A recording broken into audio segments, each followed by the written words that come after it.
सामने प्रस्तुत हूँ आपके पेपर पैटर्न को लेकर। आपके एग्जाम में किस तरह का पेपर आएगा ये आपको मैं बताने जा रहा हूँ।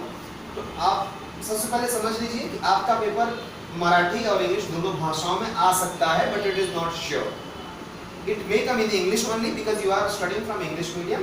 आप इंग्लिश मीडियम से हैं, इसलिए आपको केवल इंग्लिश में भी पेपर आ सकता है, इसलिए आप तैयार रहिए। आपको मराठी भाषा में भी एक ही प्रश्न का 2 बार लिखा रहेगा, एक मराठी भाषा में, एक बार इंग्लिश भाषा में। तो आपको तैयार रहना है। You have to be ready with English only. Marathi में समझ सकते हैं, समझने के अच्छा रहेगा आप मराठी बैकग्राउंड से हैं तो। पॉइंट 1। पॉइंट नंबर 2, आपके क्वेश्चन पेपर में कुल मिलाकर के 4 प्रश्न हैं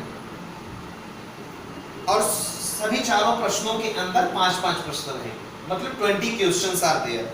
टोटल 20 क्वेश्चंस हैं और 20 क्वेश्चंस में आपको कितने क्वेश्चंस करने हैं? 16 क्वेश्चंस करने हैं। मतलब हर एक मेन क्वेश्चन से 4 मेन क्वेश्चंस और एक मेन क्वेश्चन में 5 सब क्वेश्चंस रहेंगे। तो जो एक मेन क्वेश्चन है उसमें 5 में से आपको कितने करने हैं? 4, केवल 4 करने हैं। 4 करते हो और एक प्रश्न का कितना मार्क है? 5। तो आपको हर एक मेजर प्रश्न में 20-20 मार्क करना। इस तरह से 4 मेजर क्वेश्चन से मेन क्वेश्चन 20 इंटू 4 बराबर 80 मार्क का आपका क्वेश्चन पेपर हो जाएगा।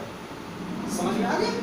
तो आपको यह 4 मेजर क्वेश्चन होंगे, हर एक मेजर क्वेश्चन में 5-5 सब क्वेश्चन होंगे, इसमें आपको 4-4 क्वेश्चन और सभी के मार्क 5 हैं। आपसे मैं आशा करता हूं कि आप 4 के बजाय 5 क्वेश्चन करिए। पहले 4 कर लीजिए, बाद में भी क्वेश्चन समय मिलता है तो कर दीजिए। आपको हो सकता है कि एडेड एडवांटेज मिल जाए अगर समय बचता है तो, नहीं तो मैं कहूंगा हर एक मेजर क्वेश्चन में से 4-4 क्वेश्चंस ही करिए और इसका पूर्णांक जो होगा मैक्सिमम मार्क्स 80 होगा। लेकिन ध्यान रखिए आपके इंग्लिश और हिंदी में ऐसा नहीं हो, मतलब उसमें क्या है 40-40 मार्क का क्वेश्चन होगा और उसमें केवल 2-2 क्वेश्चंस आएंगे।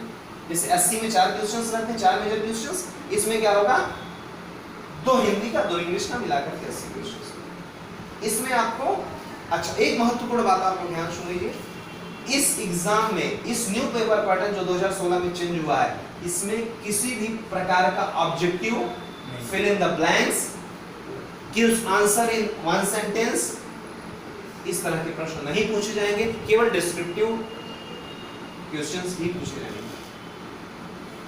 ठीक है, आपको डिस्क्रिप्टिव क्वेश्चन के लिए तैयार रहना। घर पे तैयारी करिए। हर एक प्रश्न का कितना उत्तर होना चाहिए? 1.5 पेज, कम से कम 1.5 पेज आपका उत्तर होना ही चाहिए अगर आप एग्जाम में अच्छे मार्क लाना चाहते हैं। 1 पेज लिखेंगे आपको कम मार्क मिल सकता है, इसलिए कम से कम 1.5 पेज लिखिए और राइटिंग को सुधारिए, बड़े-बड़े अक्षरों में लिखिए। जय श्री राम।